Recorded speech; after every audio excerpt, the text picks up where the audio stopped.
advanced planning and scheduling softwares, do they give us the best efficiencies which integrates with supply chain management? Again, you have to ask the question, what's the problem you're solving, right? Now, if you're in an environment where uncertainty is so high, right, then, you're going to focus more on designing everything from a responsive perspective.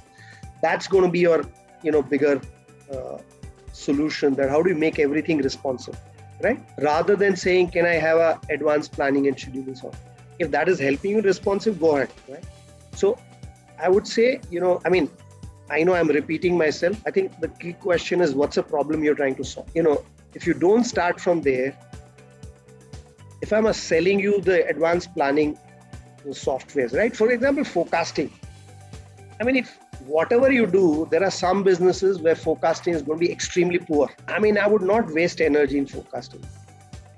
If I'm in a fashion business, in a short life cycle kind of thing, my focus will remain on responsiveness. So I think, I need to, so let me give an example, which is a little old example, but I still remember.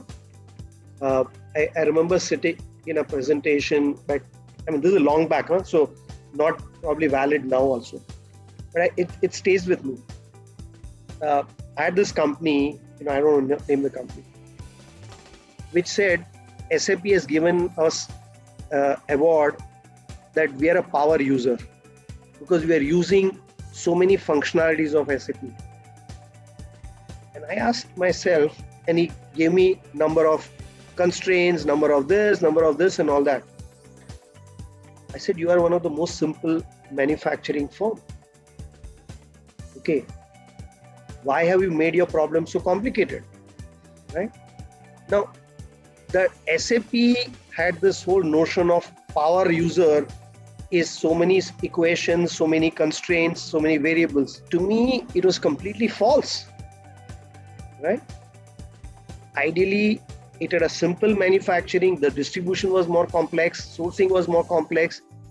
They ended up spending a lot of energy in modeling their entire manufacturing, which relative was, so to me, this fascination for, the technology can be dysfunctional. So keeping, I know sometimes you'll do certain things for learning, and that's fine. It's important to keep learning, right? But when it comes to finally implementation, you're going to keep asking that hard question. What's a business problem I'm solving? Great, sir. Thank you. Again and again, it is boiling down to the same question. What business problem am I solving rather than... business problem and a customer. There are two, mantras which unfortunately, problem with operations and supply chain is they forget that, there's an elegance, we are all, get carried away by elegance, right? Which is very fascinating. But you're not trying to impress another supply chain professional, which is what we end up doing sometimes, right? My solution can be very crude sometimes, but if it is more appropriate for my business, nothing wrong in that.